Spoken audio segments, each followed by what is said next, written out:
Hi friends, ಎಲ್ಲರಿಗೂ happy Sunday ಹೇಳ್ತಾ ಇವತ್ತಿನ ರೆಸಿಪಿ ಬಂದು ಚಿಕನ್ ಗ್ರೇವಿ. ರೆಸ್ಟೋರೆಂಟ್ ಸ್ಟೈಲಲ್ಲಿ ಹೇಗೆ ಮಾಡೋದಂತ ನೋಡೋಣ ಬನ್ನಿ. ಈ ರೀತಿ spicy and juicy chicken gravy ಮಾಡೋಕ್ಕೆ ಮೊದಲಿಗೆ ಒಂದು ಕಡಾಯಿಗೆ ಎಣ್ಣೆ, ಚಕ್ಕೆ, ಲವಂಗ, ಜೀರಿಗೆ, ಕರಿಬೇವು, ಈರುಳ್ಳಿ, ಹಸಿರು ಮೆಣಸಿನ್ಕಾಯಿ ಹಾಕಿ ಚೆನ್ನಾಗಿ ಫ್ರೈ ಮಾಡ್ಕೊಬೇಕು. ನಂತರ ಅದಕ್ಕೆ ಶುಂಠಿ ಬೆಳ್ಳುಳ್ಳಿ ಪೇಸ್ಟ್ ಹೋಮ್ ಮೇಡ್ ಯೂಸ್ ಮಾಡಿ. ನೆಕ್ಸ್ಟ್ ಅದಕ್ಕೆ ಟೊಮೆಟೊನ ಮಿಕ್ಸಿಲಿ ರುಬ್ಕೊಂಡಿರುವಂಥದ್ದು, ಅದಕ್ಕೆ ಚಿಕನ್ ಪೀಸಸ್ ಹಾಕಿ ಅರಿಶಿನ ಪುಡಿ ಹಾಕಿ ಚೆನ್ನಾಗಿ ಮಿಕ್ಸ್ ಮಾಡ್ಕೊಳ್ಳೋಣ. ನಂತರ ಅದಕ್ಕೆ ಚಿಕನ್ ಮಸಾಲ ಪೌಡರ್, ಜೀರಾ ಪೌಡರ್, ಧನಿಯಾ ಪೌಡರ್, ಗರಂ ಮಸಾಲ ಪೌಡರ್ ಇಷ್ಟು ಹಾಕಿ ಚೆನ್ನಾಗಿ ಮಿಕ್ಸ್ ಮಾಡಿಕೊಂಡು ಫ್ರೈ ಮಾಡೋಕ್ಕೆ ಬಿಡಬೇಕು.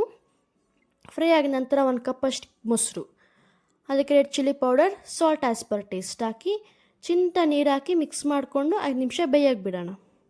ಬೇಯಕ್ಕೆ ಬಿಟ್ಟ ನಂತರ ಚಿಕನ್ ಗ್ರೇವಿ ರೆಡಿ ಆಗಿರುತ್ತೆ. ಅದಕ್ಕೆ ಲೈಟಾಗಿ ಕಸ್ತೂರಿ ಮೇಥಿ, ಕೊತ್ತಂಬರಿ ಸೊಪ್ಪು ಹಾಕಿದ್ರೆ ಚಿಕನ್ ಗ್ರೇವಿ ರೆಸ್ಟೋರೆಂಟ್ ಸ್ಟೈಲಲ್ಲಿ ರೆಡಿ ಆಗುತ್ತೆ.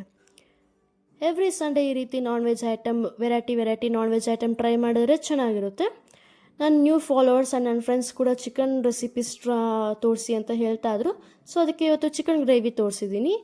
ರೈಸ್ಗೂ ಸೆಟ್ ಆಗುತ್ತೆ ಆ್ಯಂಡ್ ಚಪಾತಿಗೂ ಸೆಟ್ ಆಗುತ್ತೆ.